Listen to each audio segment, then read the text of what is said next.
We now have Special Representative for Iran and Senior Advisor to Secretary of State Brian Hook, and our Assistant Secretary for Counterterrorism, Nathan Sales. They'd be happy to take additional questions. Please. Let's start Associated Press, Matt. So I'm just curious. This has been obviously under consideration for a while. Previous administrations have considered it as well, but opted not to do it. And one of the reasons has been for not doing it to date that it creates complications, particularly in Iraq, but also in Lebanon and elsewhere for American soldiers, but also American diplomats and how they can.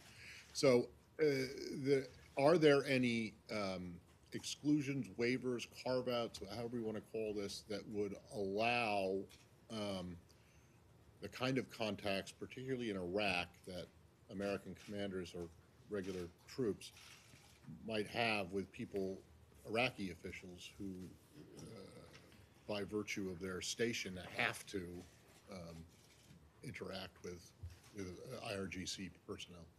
I'll do the first part and then ask you to take on the second part. The IRGC has been threatening American troops almost since its inception. And whenever we impose sanctions on Iran, it's usually followed by a range of threats. What endangers American troops in the Middle East is an IRGC that operates with impunity and never has its ambitions checked in the Middle East. We're taking an entirely new approach to this, of significant, sort of sustained maximum economic pressure to deny the IRGC and the Iranian regime of the revenue that it needs to conduct its foreign policy. And we know that the IRGC has been a principal architect and enforcer of Iran's foreign policy since around 1979, the way the Ayatollah designed the regime. And they are trying to reshape the Middle East in their favor, working as a power broker and as a military force. And they assassinate rivals, not only in the Middle East, but in Europe. They organize, train, and equip these militias all over the Middle East. As we saw in Syria, they direct a network of militant groups. And in the case of Iraq, they've killed over 600 American servicemen. And so we think it's important to, in this case today, we're adding a layer of additional sanctions on the IRGC to make radioactive those sectors of Iran's economy that are influenced or controlled by the IRGC. I'll let Nathan answer your second question. Well, I just want to make sure you understood. I'm not talking about threats to U.S. forces and diplomats from Iran. I'm talking about threats to them from potential U.S. prosecution for violating sanctions by doing something that may be construed as providing material support to an IRGC affiliate or, associate. We're not going to answer hypotheticals about various cases that could be conjured up in the future. We simply don't have anything to say on that. What I can tell you is the United States has a strong interest in an Iraqi government that is strong and stable and sovereign and free from malign external influence. The record of Iranian involvement in the region is not a promising one. Look at Syria, look at Yemen, look at Lebanon. We have an interest in making sure that Iraq does not take that road and is able to stand on its own 2 feet as a strong and prosperous country in its own right. I would just maybe add one thing, that the Middle East cannot be more stable and peaceful without weakening the IRGC. It's just simply not possible. When you study their 40-year history, it's impossible to allow the IRGC to continue to operate under this fiction that it's a benign part of the Iranian government. It is the blunt instrument of Iran's foreign policy, and it has been that way for decades. And what we're doing today is, in addition to the new tools that this gives us, we're also stigmatizing this organization. We're highlighting to the world, as the Secretary just did, the perils of working with the IRGC, which by some estimates controls up to or more than half of Iran's economy. NPR, Michelle. Thank you. So does this rule out any sort of contacts with anyone connected to the IRGC? And I'm asking because, in the last administration had to negotiate with the IRGC to get American hostages out, for instance.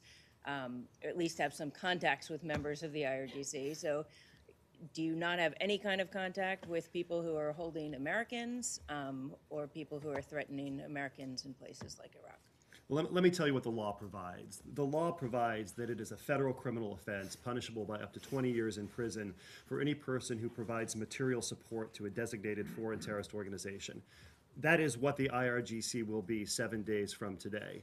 Now, the application of that law to particular cases, it's impossible to predict in advance what that's going to look like. We simply don't want to get into hypothetical situations. But the point of this designation that the Secretary just announced is to render the IRGC radioactive. And so all businesses, all foreign officials who are thinking about engaging with the IRGC should think long and hard about whether that makes sense. That includes U.S. government, American diplomats? Well, this is a tool, the FTO tool is something that we have used since 1993, I want to say over 60 times. And we're still able to execute our diplomacy and our foreign policy without any impediments. But this is the first time And you've we done have- it to a Right, a but we- government entity. That's why I'm asking the question. Doing this will not impede our diplomacy. Al-Quds, Saeed.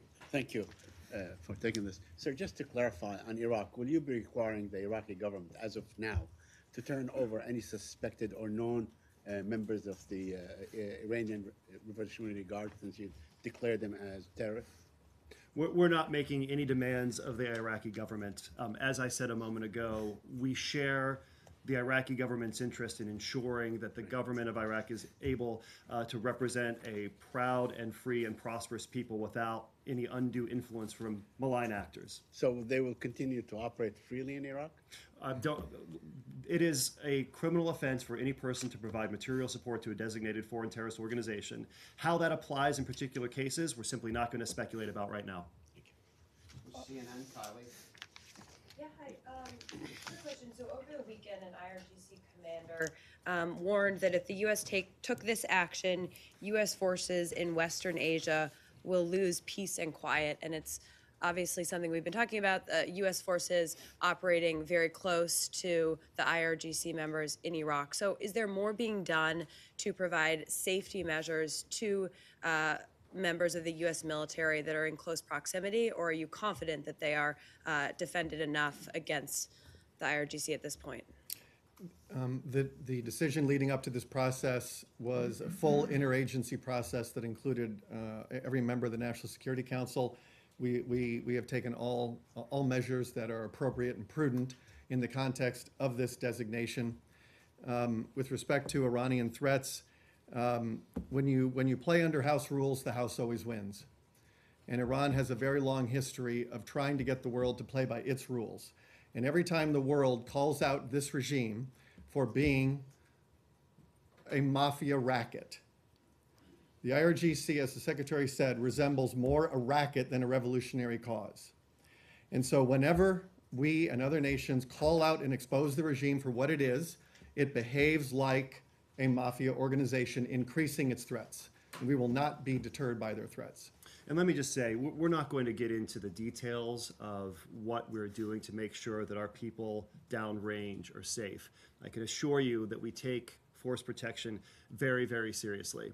And that is why we have run a robust interagency process to make sure that all interested parties are prepared for whatever the Iranian regime might throw at us. CBS, Christina. Thanks. Hi, guys. Can you talk a little bit to Matt and a little bit Kylie's question about the timing of this designation? I know there has been some criticism about, especially now because U.S. forces are in close proximity, this might put them at risk, which you answered a little bit.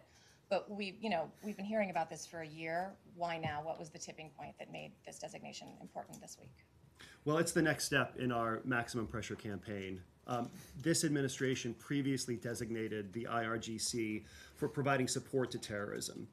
Today, we have stripped away the plausible deniability. It's not just that the IRGC supports terrorism that its proxies undertake. Today, the IRGC stands accused and convicted of directly engaging in terrorism itself.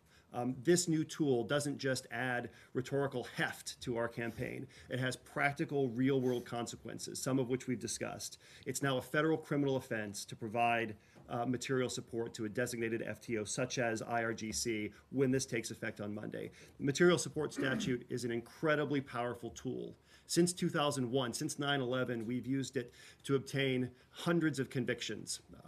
And the sentence for which you are eligible, if convicted, 20-year maximum penalty. So this creates very powerful deterrence for anyone who would provide material support to the IRGC or to any other designated organization. Let me just add, Your phrasing of that, Matt. IRGC's, Let him finish. Matt. Go ahead, Brian, finish. we have said from the time the administration came into office that we're going to be taking a new approach to Iran. And you have seen over now 2 years, we've had 25 rounds of sanctions. We designated almost 1,000 individuals and entities. We left the Iran deal, which has given us enormous diplomatic and economic leverage to go after the full range of threats that Iran presents to peace and security. This is just another chapter, and there will be more chapters to come. This is a sustained and focused effort at the direction of the president that enjoys the full support of the National Security Cabinet. Can I- Last time you were here, we talked about that 600 number that's been mentioned several times today. You said the Pentagon would give more guidance. They didn't really. Do you have any more context as to how that number was arrived at as the 600? Well, there have been estimates over many years. I think in the Obama administration, one DoD official said that somewhere north of 500. It took a while to, I think, pull together all of the information and to be accurate about it. And the number that has come out of the Defense Department is over 600. Secretary gave the number, I think it's 603. And those are just the ones who've been killed. It's an enormous number of Americans who've been maimed and hurt because of Iran's improvised explosive devices. That's only Iraq, which accounts for 17% of all American servicemen's deaths in Iraq. That doesn't include Lebanon and the bombings there and other terrorist attacks around the world conducted by this regime. This is the right thing to do. It's long overdue. It does give us a lot of new tools, and there will be more tools to come. Thank you. Matt, do you have a follow-up? well, I just wanted to know about Ambassador Sale's characterization, the IRGC stands convicted today. I mean, are you referring to a court decision, the one that the secretary mentioned? I mean, this is a legal term, and I'm not aware that they have been convicted of being a foreign terrorist organization. They may well should, that may well happen, but are you referring to previous cases and where that's happened? Matt, don't be so literal. Well, I'm not- I just wanted, I mean, it's a legal phrase, you said convicted, so. That was a rhetorical turn of Gotcha. phrase. With the Okay. announcement today, which Gotcha. will take effect a week from now, the legal status of the IRGC will change from an organization to a designated foreign terrorist organization. That was the sense in which I used the phrase. One more question? Yeah, we'll do one. So right here, please. Earlier on a conference call this morning, a U.S. administration official said that the IRGC's dual mission is to suppress people at home and the other terrorize abroad. Now, is this designation today in any way geared towards the first part of the mission here, suppress people at home? Do you expect this designation to in any way affect how the IRGC treats the people within Yes, the we country? do. Yes, we do. The IRGC is responsible for much of the repression at home. When you saw the protests in 2009, the detentions, the arrests, the harassment, and then the murders, that is very much an IRGC operation. And so they have been a principal driver of repressing the Iranian people who want a better way of life at home. And so when we deny this organization revenue, and we put a black cloud above it, it makes it harder for the IRGC to conduct its mission. And they also do this overseas, principally through the Quds Force. And so today's designation is IRGC and Quds Force. And they are, of course, IRGC and QF rotate personnel domestically and internationally as Soleimani sees fit. As Qasem Soleimani said in March 2009, the battlefield is mankind's lost paradise. And this is the true nature of Iran's foreign policy. It is not the very nice-seeming tweets of Iran's foreign minister. If you want to know Iran's foreign policy, pay more attention to what Qasem Soleimani has said and continues to say. He was recently given a medal by the Supreme Leader who wished for his martyrdom. And the Supreme Leader has said things. He's been lionizing people who drink the sweet syrup of martyrdom. This regime is in many ways a death cult. And their foreign policy resembles that, with all of this talk about martyrdom. And it's a very dangerous, dark, and brutal regime, both for the Iranian people and for those nations who are on the front line of trying to respond to Iranian aggression.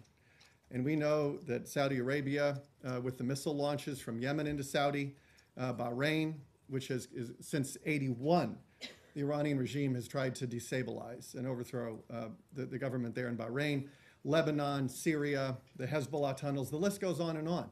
It is very hard to imagine a peaceful Middle East with a strong Iranian regime.